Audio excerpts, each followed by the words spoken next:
सदा पूजनीय लोक और लोगों का रस जानने वाले अनुपम शास्त्रा भगवान बुद्ध उनके द्वारा उपदेशित कल्याणकारी सद्धर्म और उन्हीं के द्वारा अनुशासित संसार के प्राणियों के लिए पुण्य का क्षेत्र भिक्षु संघ, इन तीनों रत्नों को वंदन करते हुए श्रद्धावान उपासक उपासिका बहनों के लिए मंगल कामनाएं। हमेशा हर रविवार को आप सभी लोग मिलकर के तसला महाविहार में आकर के भिक्षु संघ को अनेक तरह का भोजन बनाकर दान देते हैं। आज भी नियमित रूप से करण और तेजा के परिवार की ओर से किए जाने वाला भोजन दान वो भी लेकर के गाड़ी लेकर के आए, विजय बोध अपनी ओर से बना करके लाए। और ये लोग भी चाहे शीश हों चाहे नरसिंह हो, ये भी अपनी ओर से कुछ न कुछ लेके आते हैं। जलंधर से उपासिका बलजीत और अमरजीत बहन जी, लुधियाना से चंद्रभान जी अपनी बेटी के साथ आकर के ये भी हमेशा ही कुछ न कुछ लेकर के आते हैं। और उपासक उपासिकाएँ सभी आकर के तसला महाविहार में अपने पुण्य को बढ़ाने के लिए, भिक्षु संघ का पालन पोषण करने के लिए दान पुण्य करते रहते हैं। बहुत अच्छा है, ऐसी परंपराएं सुख देने वाली होती हैं, अपने लिए भी और अपने आत्मीय बंधुओं के लिए भी कल्याण का साधन बनती हैं। बात सभी मिलकर के जो कुशल कर्म करते रहते हैं, इससे दो तरह से काम संपन्न हो जाते हैं। भिक्षु संघ का पालन पोषण हो जाता है, अपना पुण्य संचय हो जाता है। हम लोग बार बार कहते आए हैं कि ये पुण्य कुशल कर्म ही हैं जो परलोक की संपत्ति संचय करने का अवसर देते हैं। पुण्य संचय करके हम सुगति हो जाते हैं और पुण्य यहाँ तक बढ़ा लेते हैं अपने करते करते कि यही पुण्य कुशल कर्म एक पारमी के रूप में पूरे होकर के हमें दुख से बाहर निकाल देते हैं, निब्बान का साक्षात्कार कर लेते हैं। इसलिए ये पुण्य कुशल कर्म करने ही पड़ते हैं। अपना हित कल्याण चाहने वाले लोग ऐसा कार्य करते रहते हैं। दुनिया में जहाँ जहाँ भगवान बुद्ध की शिक्षाएँ हैं वहाँ के लोग इस बात को अच्छे से जानते रहते हैं कि कर्म हमें करना ही पड़ेगा। अपने हित सुख के लिए, अपने कल्याण के लिए, अच्छी परंपराओं को कायम करने के लिए ये कार्य करने ही पड़ेंगे। इसके लिए अच्छा है कि अच्छे लोगों की संगति करें, सदाचारियों शीलवानों की संगति करें, क्योंकि संगति ठीक लोगों की न करने से संसार में बहुत दुख उत्पन्न होता है। जितने लोग कुमार पर लगे हुए हैं उनको बताने वाले, कुमार की ओर जो व्यक्ति गमन करता है अपने सहयोगियों को उस रास्ते पर ही लेके जाता है। अगर कोई व्यक्ति सुमार्ग पर होता है, अच्छे रास्ते पर होता है तो अच्छे रास्ते पर लेकर के जाता है। इसलिए आवश्यक होता है कि हम अच्छे लोगों की संगति करें, शीलवान सदाचार्यों की संगति करें, इधर आ जाए, सदाचार्यों की संगति करें, कुशल कर्म करें, जिससे कि हमारा पुण्य बढ़ता चला जाए, सुख बढ़ता चला जाए और हम उस रास्ते पर चलेंगे तो निश्चित रूप से अपने लिए और अपनों के लिए कल्याण का साधन बन जाएंगे। तो आप सभी लोग इस तरह से सुखी कुशल कर्म में लगे रहते हो, बहुत अच्छा है। जहाँ तक संगत की बात कर रहे थे, आज देश के हालात जो हैं ठीक ठाक है सबको। आज जो देश के हालात हैं, बहुसंख्यक लोग ऐसे ही चलते जा रहे हैं कुमार पर लगे हुए, और जिन कार्यों कर करके कभी सुख संचय नहीं हो सकता, निब्बान की ओर नहीं अग्रसर हो सकते, बढ़ सकते, ऐसे ऐसे कार्यों में लगे रहते हैं। तो ये आवश्यक है कि लोग भगवान बुद्ध की शिक्षाओं की तरफ आएं और विचार करें, क्योंकि भगवान बुद्ध का मार्ग ही एक ऐसा मार्ग है जो लोगों को अपने द्वारा किए कार्यों का स्वयं अनुभव करने को प्रेरित करता है। आप जो जो कर्म करते हो उसका फल कैसा आता है, आपका चित्त तुरंत उसको अनुभव कर लेता है, समझ लेता है, जान लेता है, और प्रत्यक्ष भी होता है, प्रमाणित भी होता है। और साथ में जब जब जहाँ जहाँ किया जाता है ऐसा कुशल कर्म वहीं फल देने लग जाता है, हम समझ भी लेते हैं। इसलिए अच्छे लोगों की संगति न करने की वजह से आज हालात ऐसे बने हुए हैं कि मनुष्य होकर भी आपस में इतना बैर भाव, इतने द्वेष को लेकर के बैठे हैं, जातिगत भावना हो, चाहे सांप्रदायिक भावना हो, कुछ न कुछ ऐसे ही लोग लगे रहते हैं। इतना बैर भाव पैदा कर लिया है, न जाति संप्रदाय के लोग साथ जाएंगे, न कुल के साथ जाते हैं। अगर जाता तो मेरा किया हुआ कर्म ही मेरे साथ जाता है। ऐसे अक्सर बुरे कर्म करके लोग दुर्गत के तो चले जाते हैं। इसलिए आवश्यक है कि लोग चिंतन मंथन करें, सदाचारशीलवान बने।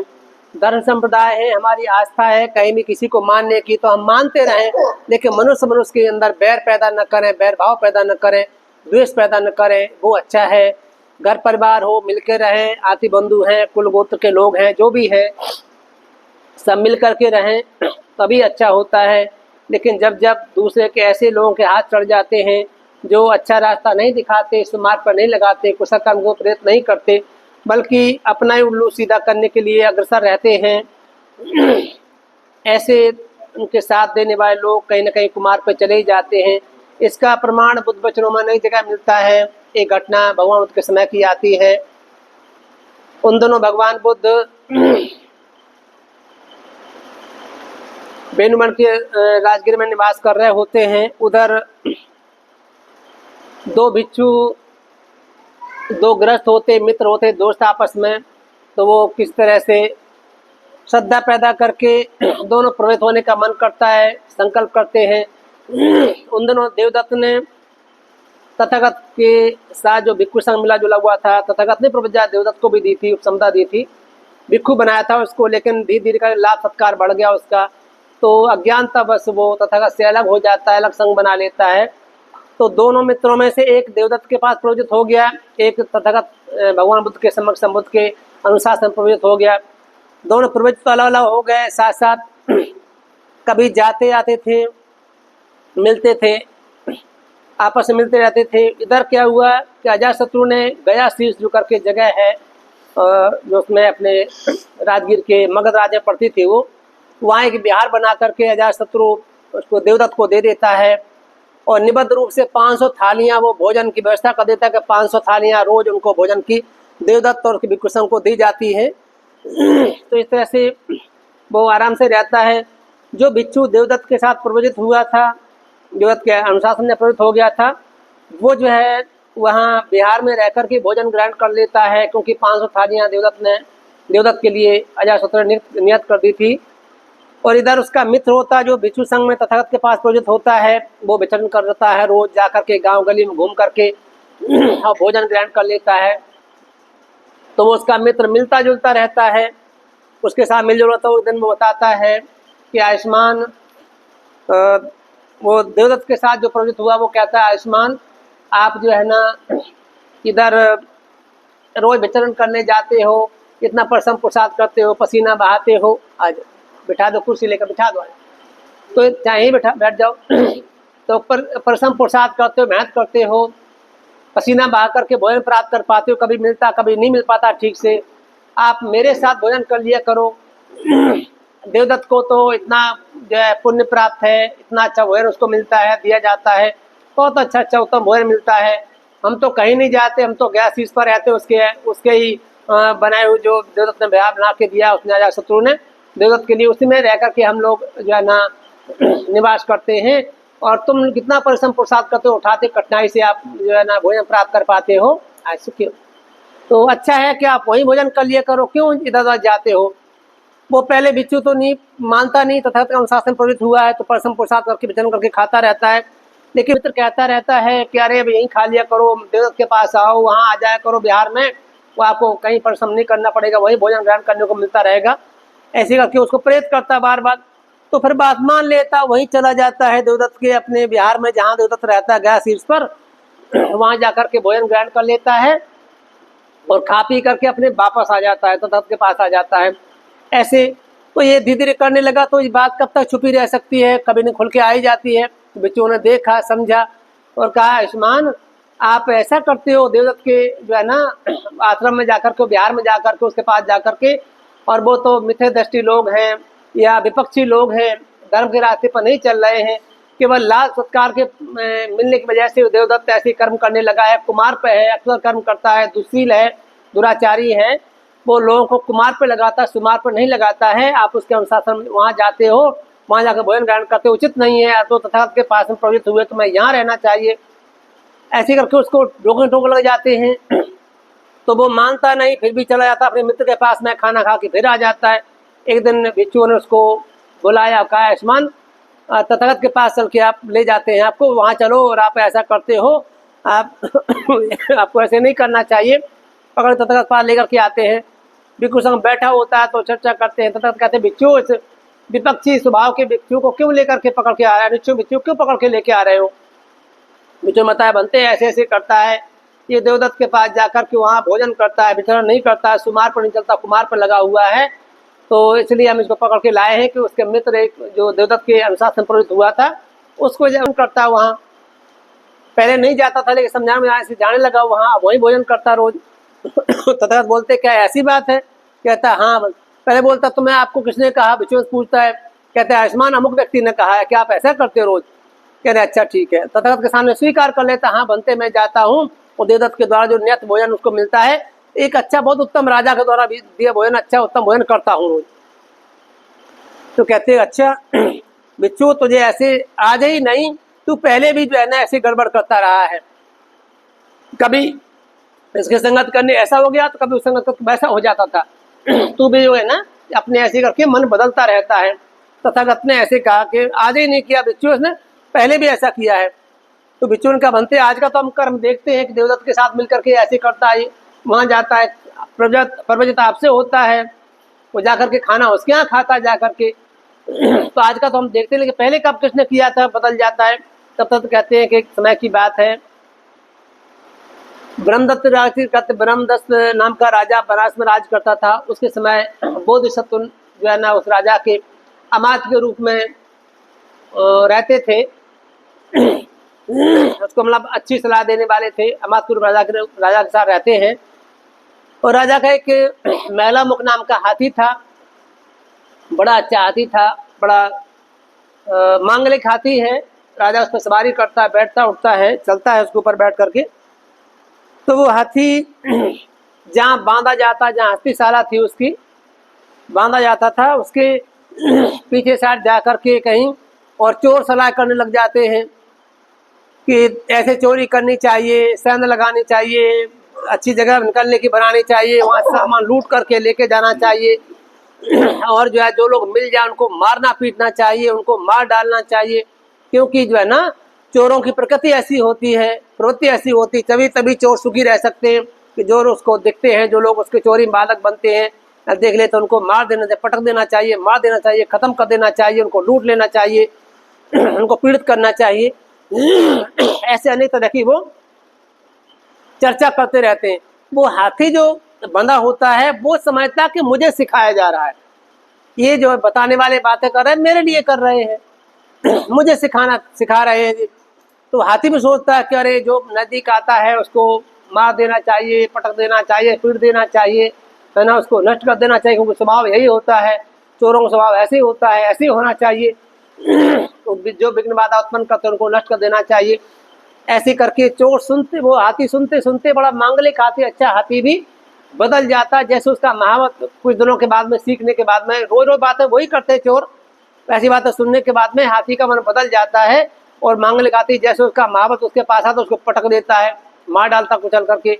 दूसरा आता उसको पटक देते, मार देता है। तीन को चार को ऐसे करते करते बहुत लोगों को मार पीटता है, मारता खत्म कर देता है। उधर क्या होता है कि राजा को पता चलता, करे मांगलिक हाथी आपका ऐसे ऐसे करने लगा है।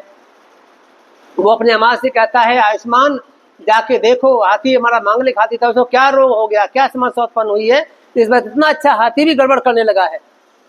तो वैद्य जो वो उसका अमात्य था वो बहुत समझदार था, ज्ञानी था, बोधिसत्व है, वो जान लेता हाथी के कि हाथी कोई रोग नहीं है, जान पता कर देता कोई रोग नहीं, निरोगी है, लेकिन ऐसा है कि इसका कोई ना कोई संगति इसके साथ जो है ना, जो इसने की है, संगति का असर है, तभी ऐसा करने लगा। नहीं तो हाथी बिल्कुल ठीक ठाक, इससे कुछ रोग है नहीं। वो जहाँ घोड़े जो हाथी की सेवा करने वाले लोग रहते हैं उनको पूछता है वो कि क्या वजह है आयुष्मान, यहाँ कोई सलाह मशवरा करने वाले कुछ लोग बैठ के कोई बातें तो नहीं करते ऐसी। तो हाँ कहते हैं मातबर ऐसा तो करते हैं, यहाँ जो है ना कोई चोर आकर के दीवार के पास बैठ करके ऐसी ऐसी बातें करते हैं। वो समझ जाता, अरे ये ऐसी बातें सुन करके हाथी वो समझता मुझे सिखाया जा रहा है, इसलिए सीख करके वो उल्टा पुल्टा काम करने लगा, लोगों को मारने पीटने लगा। चोरों ने ऐसा किया। फिर क्या करते हैं, राजा के पास जाता है तो कहते हैं आयुष्मान पता चला कुछ? हाँ पता चला। क्या पता है? ये पता चलता महाराज हाथी निरोगी है, उसको कोई रोग नहीं है, उसको कोई रोग उत्पन्न नहीं हुआ, बल्कि वो संगति उसके बाउंड्री किनारे बैठ के चोर कुछ ऐसा करने लगे हैं। वो चोर ऐसी बातें चर्चा करते हैं तो उन बातों को सुनकर के मारना चाहिए, पीटना, नष्ट कर देना चाहिए, पटक देना चाहिए। चोरों की प्रवृत्ति ऐसी होती है, तभी चोर सुखी रह सकते हैं। जो विघ्न बाधा उत्पन्न है उसको दूर करना चाहिए किस तरह से बलपूर्वक। ऐसी बातें सुन करके हाथी वो सीख गया, वो समझता है मुझे सिखाया जा रहा है, इसकी वजह से हाथी बिगड़ गया, लेकिन हाथी कोई रोग नहीं है। तो राजा कहता है आयुष्मान कुछ उपाय इसका है? करे हाँ महाराज उपाय है। अच्छे श्रमण ब्राह्मणों, ज्ञानियों को, दयावानों को, शीलवानों को हस्तिशाला में बिठा करके ऐसी बातें करनी चाहिए, जीवों पर दया करो, मैत्री भाव से रहो, मिलजुल करके रहो, प्रेम करो, है ना। ये करने योग्य अच्छा होता है, अपने लिए दूसरों के लिए भी। ऐसी दया वाली, शील सदाचार, ज्ञान वाली बातें करेंगे, अगर मैत्री भाव वाली बातें करेंगे तो हाथी वो सीखेगा, उनकी सीखने से वैसा हो जाएगा, और ऐसे कोई रोग नहीं है। तो राजा कहता ठीक है वैसी व्यवस्था की जाए। तो बड़े ज्ञानी श्रमण ब्राह्मण बुलाए जाते हैं और उनको बैठ के चर्चा करने को कहते हैं। वो मैत्री भाव की, दया करने की, मिलके रहने की, प्यार करने की, दूसरे प्राणियों प्रति दया भाव उत्पन्न करके क्षमाशील धारण करने की बातें करने लग जाते हैं। ऐसे समय बीतते बीतते कुछ ही समय में हाथी तो बदल जाता है, बदल करके और प्रेम करने लग जाता है। प्राणियों मार कोई जाता तो उसके बाद दया करता है, सबके साथ बड़े अच्छे से रहने लग जाता, जैसे था वैसे रहने लग जाता है। बाद में मात को पूछता है महाराज, राजा पूछता है कि आयुष्मान कुछ मातबर क्या हुआ, हाथी कैसा है, ठीक है? हाँ महाराज बिल्कुल पहले जैसा हो गया, बहुत अच्छा हो गया, सही हो गया है। मिलके रहता है, प्यार करता, प्रेम सब दया करता, अच्छा हो गया। वो राजा सोचता अरे ये ज्ञान, ये जो है ना मनुष्य तो छोड़ो, ये हमारा तो इतना ज्ञानी पंडित है, विद्वान है कि ये उनकी जानवरों की बातें समझ लेता है, जानवरों के मन की बात समझ लेता है, उनके भाव को समझ लेता है, बहुत अच्छा, उसको बहुत ऐश्वर्य वैभव देता है वो सत्य को, अमात्य को राजा। और जो है ना फिर तथागत कहते कि भिक्षुओं उस समय जो है ना ये इस जातक का मेल मिलाते बताते हैं कि जैसे वो हाथी था, जैसे पहले अच्छा था, दुष्ट लोगों की संगति करके दुष्ट हो गया, फिर अच्छे लोगों की संगति करके अच्छा हो गया, ऐसे उसका मन संगति के मारे बदलता ही रहा, उसका इधर कभी उधर, कभी इधर कभी उधर, ऐसा होता रहा। उन दोनों जो हाथी ने किया, वो हाथी ये भिक्षु था। जैसे आज भिक्षु देवदत्त सा बदल जाता है, कभी मेरे साथ मेरे जैसा बन जाता है, फिर देवदत्त सा जाता है, फिर समझाने से इधर आ जाता है। ये ऐसा इसलिए करता है क्योंकि पहले भी करता रहा, तो उन दोनों जो गड़बड़ करने वाला था वो बदल जाने वाला, बार बार वो हाथी के रूप में ये भिक्षु था और राजा आनंद था। लेकिन अमात्य जो हाथी के स्वभाव को समझने वाला और हाथी को सही रास्ते पर लगाने वाला तो जो अमात्य में ही था, तथा ऐसा कहते हैं। तो कहते संगति का असर पड़ता है, इसलिए ज्ञानी को अच्छी संगति करनी चाहिए। अच्छी संगति करने से व्यक्ति का उत्थान होता है। अगर समान लोगों की नीच लोगों की संगति करे कोई व्यक्ति, बुरे लोगों की संगति करता है, तो उसकी धन संपत्ति, वैभव, इज्जत, सम्मान सबका ह्रास होता है, सबकी हानि होती है और पतन की ओर चला जाता है। अपने समान लोगों की संगति करता है कोई व्यक्ति, तो उसका वैभव का ह्रास नहीं होता, वहीं बना रहता है, उतना ही बना रहता है, उसकी हानि नहीं होती। लेकिन अगर श्रेष्ठ ज्ञानियों की संगति करता है कोई व्यक्ति, अगर ज्ञानी जो लोग होते हैं विद्वान, अपने से श्रेष्ठ लोगों की संगति करता है कोई, तो उसको जो और अधिक सुख मिलता है, और अधिक वैभव संपन्न होता है और तरक्की उत्थान कर लेता है, श्रेष्ठ बन जाता है। तो संगति का ऐसा ऐसा असर होता है। ये बात जैसे वो भिक्षु ने सुनी, सुनते सुनते वो श्रोतापन्न हो जाता है, मार्ग पड़ जाता है, और अब इनकी आप 7 ही जन्म होंगे, 8वां जन्म उसका नहीं होगा, ऐसा वो जान लेता खुद। ऐसे भिक्षु बताता था, ऐसा कह करके जातक का मेल बिठाते हैं। तो उस जातक में जो कहने का मतलब था, तथा का समझाने का मतलब था, संगति का बहुत असर पड़ता है। तो जब हम ज्ञानियों के अच्छे लोगों की संगति करते, सदाचारियों की संगति करते, शीलवान की संगति करते हैं, तो हम शीलवान सदाचारी ज्ञानी बन जाते हैं। जब हम दुस्शीलों की संगति करते हैं तो दुस्शील बन जाते हैं। जब हम उलझे हुए लोगों की संगत करते तो उलझ जाते हैं। सुलझे हुए लोगों की, सदमार्ग पर लगे हुए लोगों की संगत करते तो हम सदमार्ग पर लग जाते हैं, सुलझ जाता हमारा सब कुछ, हमारी समस्याओं का हम समाधान करना खोज लेते हैं, या कोई ना कोई सुमार्ग पर चलने वाला व्यक्ति बता देता है। तो आज समाज में देखने को मिलता है, इतनी उलझनें बढ़ गई हैं, इतना बैर भाव द्वेष बढ़ गया है।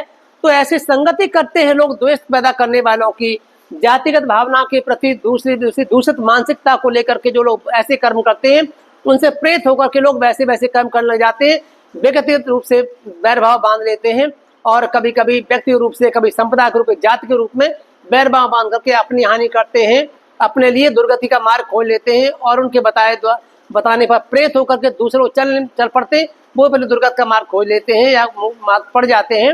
इस तरह से लोगों की बड़ी हानि होती है।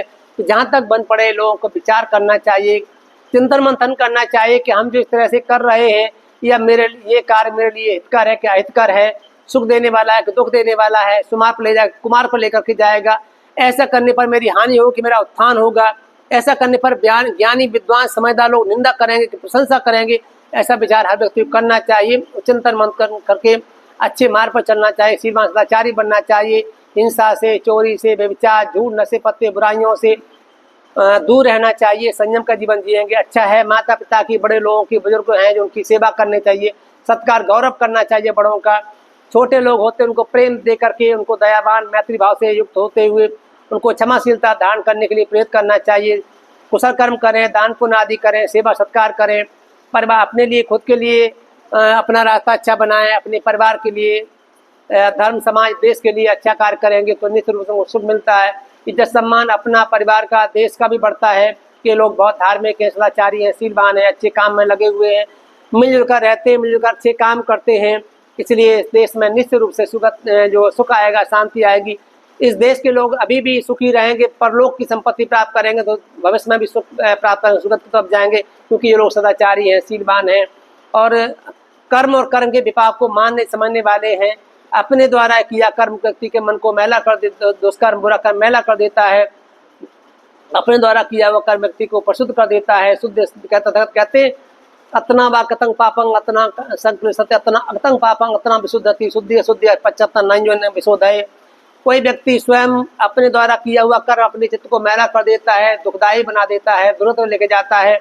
अपने द्वारा पाप कर्म न किया जाए तो हमारा चित्त जो है ना शुद्ध रहता है। शुद्ध शुद्धि पचहत्तर नंजन विशोधय। शुद्ध होना चित्त का या शुद्ध होना व्यक्ति का, शुद्ध होना या शुद्ध होना अपने ऊपर निर्भर करता है। नंजन विशोधय। कोई अन्य व्यक्ति अन्य को शुद्ध नहीं कर सकता, अन्य व्यक्ति किसी अन्य को परिशुद्ध नहीं कर सकता। संसार ऐसा ही है। हर व्यक्ति को ऐसा विचार करना चाहिए कि हमारे कर्म हैं वो कभी न कभी मेरे सामने आ ही जाएंगे, आज नहीं आएंगे तो कल आएंगे, भविष्य में कभी न कभी कर्म का विपाक कभी व्यर्थ नहीं जाता, आ ही जाता है सामने। इसलिए अच्छे कर्म करें, सदाचारी बने, शीलवान बने, नैतिकता के नियमों को धारण करें, लोक कल्याण के कार्य करें। समाज बहुत दुखियारा है, इसके दुख दूर करने में हमें कुछ न कुछ प्रयत्नशील रहना चाहिए। जो लोग ऐसा करेंगे, सुमार पर चलेंगे, सदाचारी बनेंगे, मैत्री भाव से विहार करेंगे, विचरण करेंगे समाज में, तो यहाँ भी सुखी रहेंगे, भविष्य में भी सुखी रहेंगे, लोक परलोक की सुख संपत्ति संचय कर लेंगे। तो आप लोग भी ऐसे विचु संघ के सानिध्य में रह करके कुशल कर्म करते हो, शील का पालन करते हो, सदाचारी बनते हो, 5 शील के अलावा 8 शील का पालन करते हो, पोषण लेते हो, दान पुण्य आदि करते हो। निश्चित रूप से उम्मीद किया जा सकती है कि आप पाप कर्मों से डरोगे, लज्जा खाओगे, भय खाओगे, कुशल कर्मों में लगे रहोगे, सदाचारी बने रहोगे, इसलिए तुम्हें सुख मिलेगा, अभी भी भविष्य में भी सुख मिलेगा, इज्जत सम्मान सब कुछ प्राप्त कर लोगे। कठिनाइयाँ अवश्य आती हैं, लेकिन कठिन का पुण्य संचय कोई छोटी बात नहीं होती। पुण्य संचय करने के लिए बहुत परिश्रम पुरुषार्थ करना पड़ता है। ये मन एकदम से शुद्ध नहीं हो जाता है, इसको शुद्ध करने के लिए बहुत परिश्रम पुरुषार्थ करना पड़ता है, मेहनत करनी पड़ती है। निब्बान कोई छोटी मोटी चीज़ नहीं है, थाली में रखी हुई दाल रोटी नहीं उठाकर खा ले, इसके लिए बहुत मेहनत करनी पड़ती है, तब कहीं दुख से छुटकारा मिलता है। निब्बान कोई ऐसा कार्य नहीं होता कि ऐसे ही हो जाएगा, इसके लिए बहुत परिश्रम पुरुषार्थ करना पड़ता है, पर्याप्त पारमी संचित करनी पड़ती है, तब कहीं दुख से निकल पाते हैं। तो जो इस बात को समझते हैं, कुशल कर्म करेंगे, सदाचारी बनेंगे, शील का पालन करेंगे, दूर दूर से लाकर के तक्षणा में आप लोग दान पुण्य कुशल कर्म करते हो। ये लोग उपासक जी जो से सुनीता और अपने परिवार को लेकर के चंडीगढ़ से आ गए या जालंधर से आ गए, लुधियाना से, या वहाँ से आकर के सभी लोगों ने इसमें भाग लिया है, भोजन दान आदि करने में सम्मिलित होते हैं, कुशल कर्म करते हो, बहुत अच्छा है। ये कुशल कर्म कर रहे हो, व्यर्थ नहीं जाएगा, निश्चित रूप से आपके लिए सुख संपत्ति का साधन बनेगा। ये मंगल कामना है कि बुद्धम संकेत साथ सभी सुखी स्वस्थ रहें, सभी दीर्घायु हों, सभी सत्ता आपके द्वारा किए गए कुशल कर्मों का अनुमोदन करें और सुखी हो जाएं। आपके आत्मीय बंधु भी जो बिछड़ गए हैं, जिनकी वजह से आप यहाँ तक पहुँचे, हमारी परंपरा यहाँ तक पहुँची है, वो सत्व प्राणी भी आत्मीय बंधु आपके परलोकगत आत्मीय बंधु भी अनुमोदन करें कि हमारे आत्मीय बंधुओं ने, परिवार के लोगों ने, वंशजों ने भिक्षुओं को भोजन आदि देकर, पुरस्कार आदि देकर के पुण्य संचय किया है। इस पुण्य से हमें भी सुख संपत्ति मिले, सुख मिले, ऐसी भावना करेंगे, अनुमोदन करेंगे, शुरू से उनको भी सुख मिलेगा। तो उनको सबको आपको सुख मिले, पुण्य पार में आपकी पूरी हो, आप सभी दुख से निकल जाएं, दान पुण्य सदा आपके निब्बान का हेतु बने, सभी सत अनुमोदन करें, ऐसी मंगल कामना है। इन मंगल कामनाओं के साथ भवतु सब मंगलं रक्षन्तु सब देवता सब बुद्धानु सब धम्मानु सब संघानुभावेन सदा सुखी भवन्तु ते। सुखी हो सुखी हो सुखी। आज थोड़ा सा अनुमोदन करेंगे, आपके दान का आशीर्वाद करेंगे मंत्री लोग। नमो तस् भगवतो अरहतो सम्मा सम्बुद्धस्स। नमो तस् भगवतो अरहतो सम्मा सम्बुद्धस्स। नमो तस् भगवतो अरहतो सम्मा सम्बुद्धस्स। दुःखपत्ता च निर्दुःख भयपत्ता च निर्भया शोकपत्ता च निःशोक होन्तु सब्बेऽपि पाणिनो एतावता च तुम्हेहि संभतं पुण्यसम्पदं सब्बे देवायनुमोदन्तु सर्वसम्पत्तिसिद्धिया दानं ददन्तु श्रद्धाय शीलं रक्षन्तु सर्वदा भावनाभिरता हुन्तु गच्छन्तु देवता गता सब्बे बुद्धा बलपत्ता पच्चेकानं च यं बलम् अरहन्तानं च तेजेन रक्षं बन्धामि सर्वसु आकाशट्ठा च भुम्मट्ठा देवानागा महीधिका पुण्यं तं अनुमोदित्वा चिरं रक्षन्तु शासनम् आकाशट्ठा च भुम्मट्ठा देवानागा महीधिका पुण्यं तं अनुमोदित्वा चिरं रक्षन्तु देशनम् आकाशट्ठा च भुम्मट्ठा देवानागा महीधिका पुण्यं तं अनुमोदित्वा चिरं रक्षन्तु वं परन्ति सावित्र्यो विभज्जन्तु सर्वरोगो विनश्यतु माते भवत्वन्तरायु अचुखी दीर्घायुको भव अभिवादनशीलस्स नित्यं वर्धापचायुनो चत्तारो धम्मा वर्धन्ति आयुवन्नो सुखं बलन्ति। दान का सभी सब अनुमोदन करें, उसमें से सभी सुखी हो जाए। परी प्रतिमा गुप्ता का भी दान है, उनको